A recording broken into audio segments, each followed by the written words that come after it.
오늘도 불륜 드라마를 찾아주셔서 감사합니다. 시청자 여러분, 구독, 좋아요 사랑해요.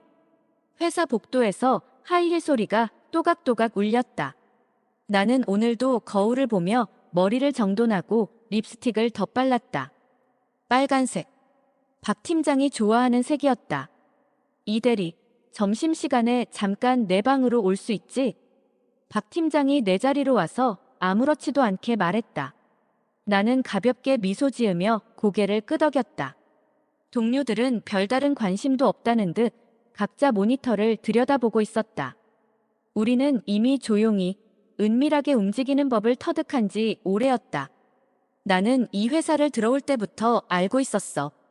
예쁘고 영리한 여자는 살아남는 방법이 따로 있다는 걸. 노력만으로는 절대 안 되는 일이 있지. 나는 내 것을 쟁취하는 사람이었고 이 관계는 그 과정에서 얻은 가장 좋은 카드였다. 박 팀장은 유부남이었다. 아내는 재벌가 딸이었고 덕분에 그는 회사에서 강력한 입지를 가지고 있었다. 나는 그걸 이용했다. 그의 비밀을 알고 그의 숨겨진 욕망을 채워주며 조금씩 내 자리를 만들었다. 남들은 내가 능력이 뛰어나서 대리까지 승진했다고 생각하겠지. 바보 같은 인간들. 나는 점심시간이 되자 자연스럽게 그의 방으로 들어갔다. 오늘따라 조심하네. 그가 문을 잠그면서 피식 웃었다. 나는 책상에 기대어 다리를 꼬았다. 팀장님, 부인이 의심하는 거 아니에요? 박 팀장은 그 말을 듣고 잠시 생각에 잠겼다. 그는 와이셔츠 단추를 하나 풀며 깊은 한숨을 쉬었다. 며칠 전부터 기분이 이상해. 뭔가 날 감시하는 느낌이 들어. 나는 가볍게 웃었다. 그럼 저한테 더 잘해주셔야죠. 그는 내 허리를 감아 안으며 낮게 속삭였다. 이 대리, 나 없이 살 수 있겠어? 나는 그 말에 가볍게 미소 지었다. 바보 같은 남자. 내가 박 팀장에게 빠져 있다고 생각하겠지. 하지만 그건 오산이었다. 며칠 후 내 책상 서랍에 이상한 봉투가 하나 놓여 있었다. 누가 둔 건지 모르는 하얀 봉투. 나는 주위를 둘러보며 조심스럽게 열어봤다. 그리고 순간 온몸에 소름이 돋았다. 안에는 사진이 들어있었다. 호텔에서 박 팀장과 나란히 서 있는 모습. 그가 내 허리를 감싸고 내가 그의 품에 안겨 있는 모습. 그리고 내가 감히 넘볼 자리가 아니다. 누군가가 붉은 잉크로 적어놓은 메모. 나는 손을 덜덜 떨며 봉투를 도로 닫았다. 그리고 주변을 살폈다. 누군가 내 표정을 보고 있을까봐. 하지만 다들 제 할 일에 바빠 보였다. 나는 급히 박 팀장의 방으로 들어갔다. 이거 도대체 뭐예요? 그는 사진을 보자마자 얼굴이 새파래졌다. 누가 이걸? 그걸 제가 알 리가 없죠. 그는 서둘러 문을 걸어 잠갔다. 제 길 들킨 건가? 나는 불안했다. 단순한 협박이 아니라 나를 완전히 끝장내겠다는 의도가 느껴졌다. 그때 박 팀장의 휴대폰이 울렸다. 그는 액정을 확인하더니 곧장 얼굴이 굳었다. 누구예요? 와이프. 나는 숨을 삼켰다. 그는 전화를 받지 못하고 머리를 감싸 쥐었다. 나는 불안한 기분에 휩싸였다. 팀장님, 저 어떡해요? 그는 내 손을 붙잡고 낮은 목소리로 말했다. 괜찮아. 내가 해결할게. 나는 그 말을 믿기로 했다. 어차피 지금 나는 이 관계에서 발을 뺄 수도 없었다. 그날 밤 집으로 돌아왔을 때 현관 앞에 누군가 서 있었다. 나는 순간 얼어붙었다. 그녀였다. 박 팀장의 부인. 나는 도망치고 싶었지만 이미 늦었다. 그녀는 조용히 나를 바라보며 미소를 지었다. 안녕하세요, 이유진 씨. 나는 억지로 미소를 지으며 답했다. 무슨 일이세요? 그녀는 한 발 다가오더니 내 어깨를 툭 쳤다. 우리 잠깐 이야기 좀 할까요? 그 순간 나는 직감했다. 이제 게임이 시작되었다는 것을. 회사 생활이란 게 다 그렇다. 누군가는 열심히 일해서 올라가고 누군가는 다른 방법을 써서 원하는 걸 얻는다. 나는 후자였다. 그렇다고 해서 후회 같은 건 없었다. 난 나름의 방식대로 이 회사에서 살아남았고 앞으로도 그럴 거였다. 하지만 지금 현관 앞에 서 있는 이 여자를 보자마자 처음으로 후회라는 감정을 느꼈다. 박 팀장의 부인 강지연. 회사에서도 유명한 인물이었다. 재벌가 딸이라는 이유만으로도 사람들의 관심을 받았지만 더 무서운 건 그녀의 성격이었다. 철저하고 냉정하며 자기가 원하는 걸 쟁취하기 위해서라면 수단과 방법을 가리지 않는다고 소문이 나 있었다. 그런 여자가 지금 내 앞에 서 있었다. 우리 잠깐 이야기 좀 할까요? 그녀의 목소리는 부드러웠다. 하지만 그 안에 숨겨진 날카로움은 숨길 수 없었다. 나는 심장이 미친 듯이 뛰는 걸 느끼면서도 최대한 침착하게 굴었다. 이 시간에 무슨 일이세요? 그녀는 가볍게 미소 지으며 내 얼굴을 찬찬히 훑었다. 마치 내 반응을 하나하나 분석하는 듯한 느낌이었다. 생각보다 뻔뻔하네요. 그녀는 낮은 목소리로 말했다. 네. 이유진 씨, 내 남편이랑 무슨 관계죠? 나는 숨을 삼켰다. 이 상황에서 무슨 말을 해야 할까? 모른 척해야 할까? 아니면 솔직하게 털어놔야 할까? 하지만 그녀의 표정을 보니 어떤 대답을 하든 이미 정해진 결론이 있을 것 같았다. 나는 억지로 미소를 지으며 말했다.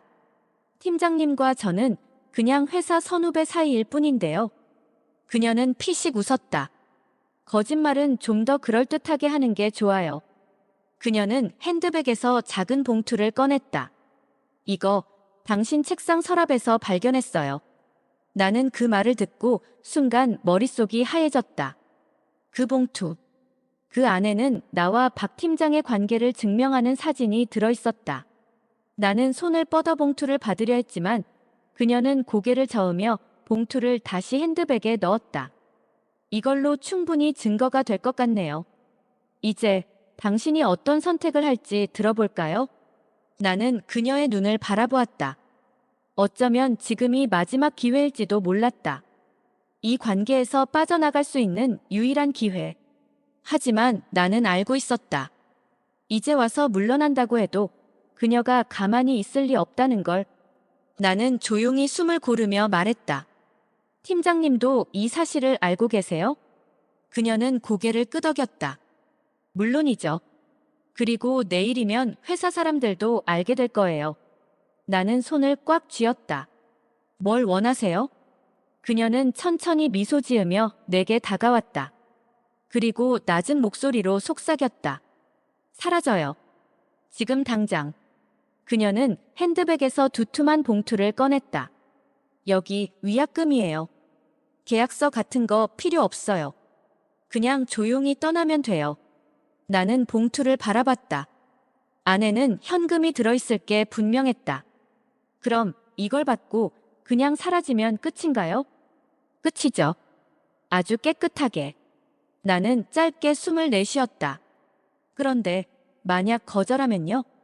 그녀는 미소를 지으며 말했다. 그럼 내가 직접 정리해야겠죠? 그 말에서 섬뜩한 기운이 느껴졌다. 나는 잠시 망설였다. 이 돈을 받고 떠나는 게 가장 안전한 방법이었다. 하지만 그렇게 도망치는 건 내 방식이 아니었다. 나는 이렇게 끝낼 생각이 없었다. 나는 조용히 미소 지으며 말했다. 죄송하지만 저는 사직할 생각이 없어요. 그녀의 표정이 단숨에 굳어졌다. 뭐라고요? 저는 제 방식대로 살아왔어요. 그리고 이 일도 마찬가지죠. 제가 이렇게 쉽게 포기할 거라고 생각하셨나요? 그녀는 천천히 한숨을 쉬더니 봉투를 다시 가방에 넣었다. 좋아요. 그렇게 나온다면 나도 방법을 바꿔야겠네요. 그녀는 조용히 내 어깨를 툭 치고 뒤돌아섰다. 즐거운 하루 보내세요, 이유진 씨. 그리고 그녀는 사라졌다. 나는 한참 동안 그 자리에 서서 그녀가 떠난 방향을 바라보았다. 이제부터가 진짜 싸움의 시작이었다. 박 팀장의 부인이 사라지고 나서도 한동안 멍하니 서 있었다. 심장이 미친 듯이 뛰고 있었지만 나는 애써 가라앉히려 노력했다. 그녀는 마지막 순간까지 여유로운 태도를 유지했지만 그 속에는 분노와 경멸이 가득했다. 나는 문을 열고 집 안으로 들어왔다. 가방을 내려놓고 거실에 털썩 주저앉았다. 손이 떨리고 있었다. 이 관계가 단순한 불장난이라고 생각했던 건 나 혼자였던 걸까? 아니야. 나는 언제든 빠져나갈 준비가 되어 있었다. 하지만 박 팀장은 그는 분명 나를 지켜주겠다고 했어. 그런데 부인이 이렇게까지 확신을 가지고 나를 찾아왔다면 그도 이미 벗어날 수 없는 덫에 걸려 있는 게 아닐까?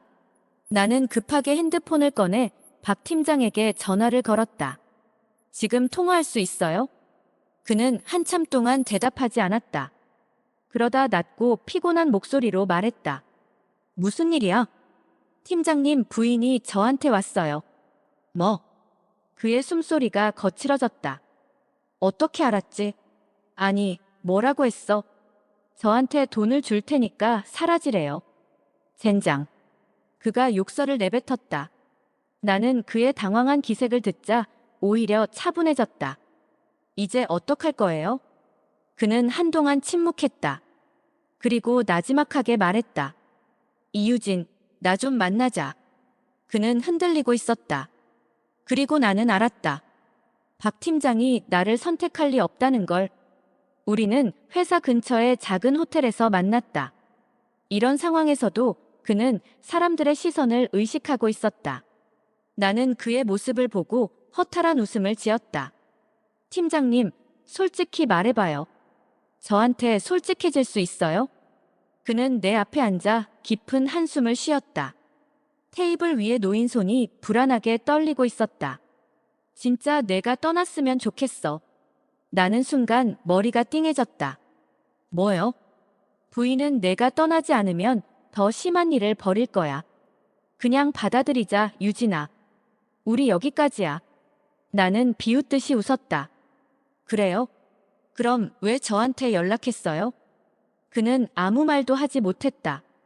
나는 차가운 목소리로 말했다. 나는 팀장님이 날 어떻게든 지켜줄 거라고 생각했어요. 그가 고개를 숙였다. 난 널 지키고 싶었어. 나는 피식 웃었다. 근데 결국엔 지키지 못할 거라는 거죠? 그는 고개를 끄덕였다. 미안해. 미안하대. 미안하다는 말이면 끝인가요? 나는 그의 얼굴을 똑바로 쳐다보며 말했다. 나 떠날 생각 없어요. 그의 얼굴이 굳어졌다. 유진아, 제발. 그만해요. 이 관계, 처음부터 끝까지 팀장님한테만 유리한 거였잖아요. 내가 모든 걸 잃게 됐을 때 팀장님은 그냥 고개 숙이고 미안하다고 하면 끝나는 거야. 그는 아무 말도 하지 못했다. 나는 한숨을 내쉬었다. 알겠어요.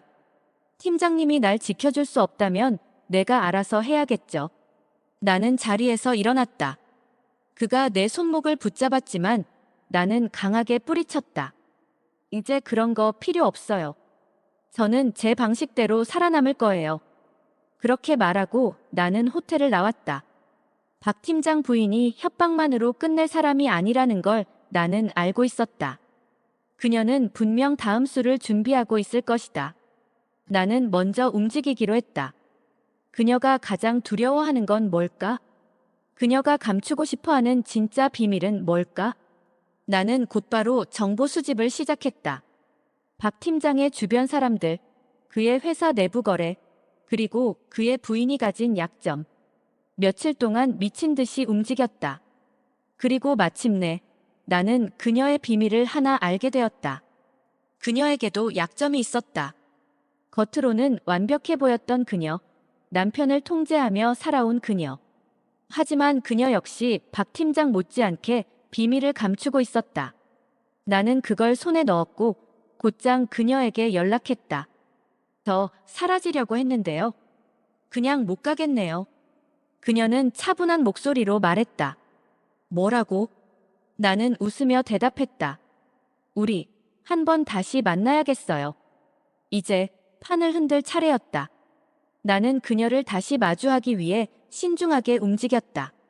박 팀장의 부인은 결코 가벼운 상대가 아니었다. 그녀는 모든 걸 통제하려 했고 내가 그 틀에서 벗어나려 하자 더 강하게 조여오고 있었다. 하지만 나는 단순한 불장난을 한 게 아니었다. 나는 살아남아야 했고 그러려면 판을 뒤집어야 했다. 그날 밤 그녀가 지정한 호텔 라운지로 갔다. 그녀는 창가 자리에 앉아 와인을 마시고 있었다. 여유로운 표정, 하지만 눈빛은 매섭게 빛났다. 나는 천천히 걸어가 그녀의 맞은편 자리에 앉았다. 오랜만이네요. 나는 미소를 지으며 말했다. 그녀는 잔을 내려놓고 나를 빤히 바라보았다. 기대했던 것보다 오래 버티네요, 이유진 씨. 저도 그렇게 생각해요. 저라면 벌써 무너졌을 줄 알았는데요. 나는 일부러 가볍게 농담을 던졌다. 하지만 그녀는 전혀 웃지 않았다. 날 다시 만나고 싶다고 했죠? 나는 그녀를 바라보며 테이블 위에 작은 USB를 올려놓았다. 그녀의 시선이 USB로 향했다. 이게 뭔지 아세요? 그녀는 천천히 USB를 집어들었다. 설명해 보시죠. 나는 그녀를 보며 미소 지었다. 박 팀장님만 비밀이 있는 게 아니더라고요. 그녀의 표정이 단숨에 굳어졌다. 나는 의자에 기대며 말을 이었다. 부인께서 몇 년 전 개인적으로 투자한 회사들이 있더군요. 근데 참 신기하죠? 그 회사들 대부분이 비슷한 시기에 사라졌어요. 투자금도 함께요. 그녀는 눈썹을 살짝 찌푸렸다. 그래서요? 나는 그녀의 반응을 살피며 천천히 말을 이었다. 그 투자금이 박 팀장님의 회사와도 연결되어 있다는 점, 그게 흥미로웠어요. 공식적으로는 아무 관련이 없지만 저는 다 찾아냈죠.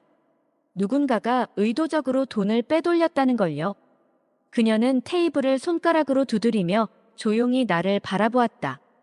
그걸 가지고 날 협박하겠다는 건가요? 나는 어깨를 으쓱했다. 협박이라기보다는 제안이죠. 저한테 했던 것처럼요. 저한테 돈을 주면서 떠나라고 했던 것처럼 저도 똑같은 제안을 하는 거예요. 그녀는 코웃음을 쳤다. 내가 그걸 받아들일 거라고 생각해요? 선택은 부인께서 하세요. 이게 세상에 알려지면 어떤 일이 벌어질지 잘 아실 테니까요. 나는 천천히 잔을 들어 한 모금 마셨다. 그녀는 한동안 말없이 나를 바라보았다. 그리고 마침내 조용히 입을 열었다. 얼마를 원하죠? 나는 잔을 내려놓고 그녀를 똑바로 바라보았다. 제가 원하는 건 돈이 아니에요. 그녀의 눈이 가늘어졌다. 그럼 뭘 원하죠? 나는 미소를 지으며 말했다. 저한테 손 떼세요. 그리고 박 팀장님도 놓아주세요. 그녀는 피식 웃었다. 그 사람이 널 보호해 줄 거라고 생각해요? 나는 고개를 저었다. 아니요. 저도 이젠 보호받고 싶은 생각 없어요. 그냥 더 이상 이 일에 휘말리고 싶지 않아요. 부인도 저한테 관심 끄세요. 그러면 저도 이걸 묻어두죠. 그녀는 한참 동안 나를 노려보았다. 마치 내 진짜 속마음을 꿰뚫어 보려는 듯이. 그리고 결국 천천히 한숨을 쉬었다. 좋아요. 내가 질 것 같진 않지만 여기서 끝내죠. 그녀는 USB를 내려놓았다. 하지만 기억해둬요, 이유진 씨. 이번엔 운이 좋았을지 몰라도 다음번엔 절대 그러지 않을 거예요. 나는 미소를 지으며 자리에서 일어났다. 그럼 다음번이 없도록 조심해야겠네요. 나는 그녀를 마지막으로 바라보고 돌아섰다.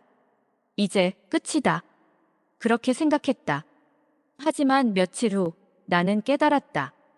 이 관계는 그렇게 쉽게 끝나지 않는다는 걸. 박 팀장이 실종되었다. 박 팀장이 실종됐다는 소식을 들었을 때 나는 온몸이 얼어붙는 것 같았다. 뭐라고요? 나는 핸드폰을 손에 쥔 채 굳어버렸다. 전화를 건 사람은 회사 동료였다. 박 팀장님이 며칠째 출근을 안 하시네. 무슨 일 있는 거 아니야? 나는 멍하니 대답했다. 혹시 가족들은요? 그쪽에서도 연락이 안 된다던데 부인도 찾고 있는 것 같아. 나는 그 말에 숨이 턱 막혔다. 부인이 박 팀장을 찾고 있다고? 그럼 그녀가 모르는 일이라는 뜻인가? 아니면 일부러 모른 척하는 걸까? 나는 머릿속이 복잡해진 채 전화를 끊고 황급히 자리에서 일어났다. 이건 단순한 우연이 아니었다. 내가 그녀를 협박한 직후 박 팀장이 사라졌다. 이게 무슨 뜻인지 모를 만큼 어리석지는 않았다. 나는 핸드폰을 쥔 손에 힘을 주었다. 이건 분명히 강지연이 꾸민 일이다. 나는 황급히 박 팀장의 집 근처로 향했다. 그의 아파트는 고급 주상복합 건물이었다. 평소 같으면 경비원들이 철저히 출입을 통제했겠지만 오늘은 분위기가 달랐다. 건물 앞에 경찰차가 서 있었고 몇몇 사람들이 웅성거리고 있었다. 나는 가슴이 쿵 내려앉는 걸 느끼며 조심스럽게 다가갔다. 무슨 일이에요? 박 팀장님 실종 신고가 접수됐대. 한 직원이 작은 목소리로 말했다. 나는 일부러 무덤덤한 표정을 유지하려 노력했다. 실종이요? 며칠째 연락도 안 되고 집에도 안 들어왔대. 부인이 경찰에 신고했다더라. 나는 강지연의 모습을 찾았다. 그녀는 경찰들과 이야기를 나누고 있었다. 표정은 침착했지만 어딘가 불안해 보였다. 나는 그녀가 일부러 연기하는 건지 아니면 정말 무슨 일이 벌어진 건지 헷갈렸다. 그때 그녀가 내 쪽을 돌아봤다. 나는 본능적으로 몸을 숨겼다. 하지만 이미 늦었다. 그녀의 눈빛이 나를 정확히 포착했다. 강지연은 경찰과의 대화를 끝내고 천천히 내 쪽으로 걸어왔다. 이유진 씨? 그녀는 조용히 내 이름을 불렀다. 나는 억지로 미소를 지으며 대답했다. 네, 부인님. 팀장님 소식 듣고 걱정돼서 왔어요. 그녀는 가만히 나를 응시했다. 정말 걱정돼서 온 거예요?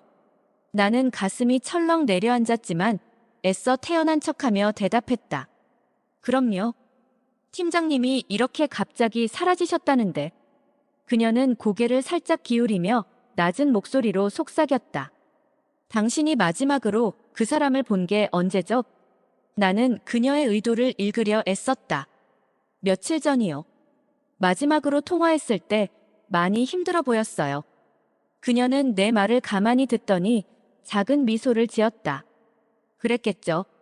많은 걸 짊어지고 있었으니까요. 나는 그녀의 표정을 관찰했다. 강지연은 흔들림이 없었다. 하지만 그녀의 눈빛에는 뭔가 묘한 기색이 스쳤다. 나는 모른 척하면서도 조심스럽게 떠봤다. 팀장님이 어디 계신지 감이라도 잡히세요? 그녀는 피식 웃었다.